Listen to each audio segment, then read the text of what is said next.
ગીર સોમનાથ જિલ્લાના ગીરગઢડા તાલુકાના ગીર વિસ્તારમાં આવેલ ગોડાવડી ગામ આજે પણ જંગલરાજમાં જીવે છે। આ ગામમાં આજે પણ પાયાની અનેક સુવિધાઓનો અભાવ જોવા મળ્યો છે। પ્રાથમિક સુવિધા વિના કેવી રીતે લોકો કરતા હશે વસવાટ, જોઈશું આ ખાસ અહેવાલમાં।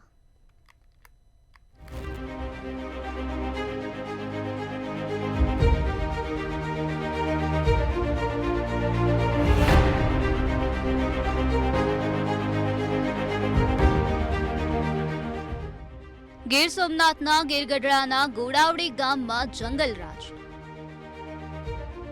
ગોડાવડી ગામ આજે પણ 18મી સદીમાં જીવી રહ્યું છે જીવન।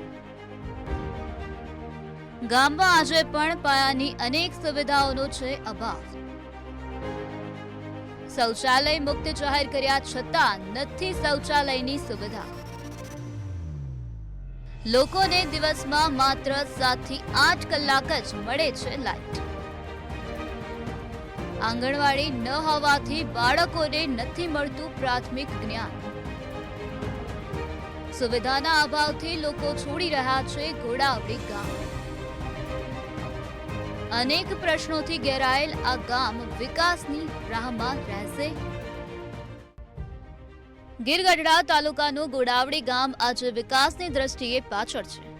દેશ આઝાદ થયો એને વર્ષો થયા, તેમ છતાં આ ગામ જંગલરાજમાં જીવે છે। આ ગામમાં કોઈ પણ પ્રકારની પાયાની સુવિધાઓ ઉપલબ્ધ નથી। સરકાર એક તરફ વિકાસની અને ગામડાઓને સદ્ધર કરવાની વાતો કરે છે, ત્યારે ગીર સોમનાથ જિલ્લાને શૌચાલય મુક્ત જાહેર કરવામાં આવ્યું છે। તેમ છતાં આજ દિન સુધી ગામોમાં શૌચાલય બનાવવામાં નથી આવ્યા। અનેક પ્રશ્નોથી ઘેરાયેલ આ ગામ ક્યારે વિકાસની રાહમાં અને રાહમાં જ રહેશે।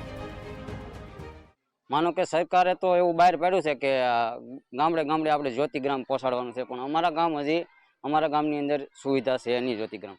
પછી માનો કે આ ખેડૂતને જે પૈસા મળે છે 2,000 રૂપિયા, એ પણ મળતા નથી। ત્યારે બધાને પ્રોબ્લેમ છે ગામમાં। અમારે આ રીતની જ્યોતિગ્રામ લાઇટ નથી, રોડ નથી, અમારી ગામમાં કોઈ પણ શિક્ષણની સુવિધા નથી, અમારે ધંધા રોજગારમાં કઈ સુવિધા નથી।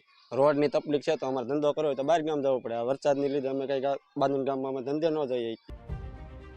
ગોડાવડીની સમસ્યાની વાત કરીએ તો ગામમાં આજ દિન સુધી એક પણ પ્રાથમિક સુવિધાઓ નથી મળી। ગામમાં માત્ર 7 થી 8 કલાક લાઇટ મળે છે। આ સાથે ગામમાં આંગણવાડી ન હોવાથી નાના બાળકોને પ્રાથમિક જ્ઞાન નથી મળતું, તેમજ લોકોની અવરજવર માટે એસટી બસની સુવિધા પણ નથી। ખેડૂતોને ખેતી કરવા પૂરતી સુવિધા પણ નથી। શાળામાં મધ્યાહન ભોજન શેડ ન હોવાથી ખુલ્લામાં મધ્યાહન ભોજન લેવું પડે છે। તેવી અનેક સમસ્યાઓને લઈ ગ્રામજનોએ ભૂતકાળમાં મુખ્યમંત્રીની મુલાકાત પણ કરી હતી। ત્યારે 108 ઘોડાવડીમાં આવે એમ છે નહીં, કાં તો અમારે ઉપાડીને લઈ જવા પડે અથવા ખાટલામાં નાખીને લઈ જવા પડે, કાંઈ સમસાન લઈ જવા પડે। અમારે ત્યાં 2 વિકલ્પ છે એના। બીજી સુવિધા એ કે આંગણવાડી છે નહીં। એમ્બ્યુલન્સ આવી શકે ભાઈ, પણ જો તો બહુ વરસાદ હોય તો શું કરું? આ કૂતરી પેટ આ નદી ઉતરીને આવ્યા, એ જો વરસાદ આજ પડશે ને તો 4 કલાક સુધી પાણી નહીં ઉતરે। તો અહીં કોઈક બીમાર ડિલિવરીના કેસ હોય તો કઈ રીતે તમે અહીં 4 કલાક રોકાવો તો અહીંયા તમારે નદી ઉતરે જ મને કહેજો। આવી બધી સમસ્યા તો ઘણી બધી છે, પણ હવે એ તો હવે આ થોડું કરીએ તો સારું। મંત્રી આનંદીબહેનને 32 મુદ્દે લઈ રજૂઆત કરવામાં આવી હતી, જેમાં 15 મુદ્દાઓનું સમાધાન થયું છે। આજે 21મી સદીમાં આ ગોડાવડી ગામ 18મી સદીમાં જંગલરાજમાં જીવી રહ્યું છે, જ્યારે માલધારી સમાજના વસવાટથી જ સિંહો જંગલમાં જીવિત છે, ત્યારે માલધારી સમાજથી સિંહોને તકલીફ થતી હોય તેવો ડોળ કરાયા છે। શું આવશે કોઈ અધિકારી કે કોઈ રાજકારણી આ માલધારી સમાજની વારે?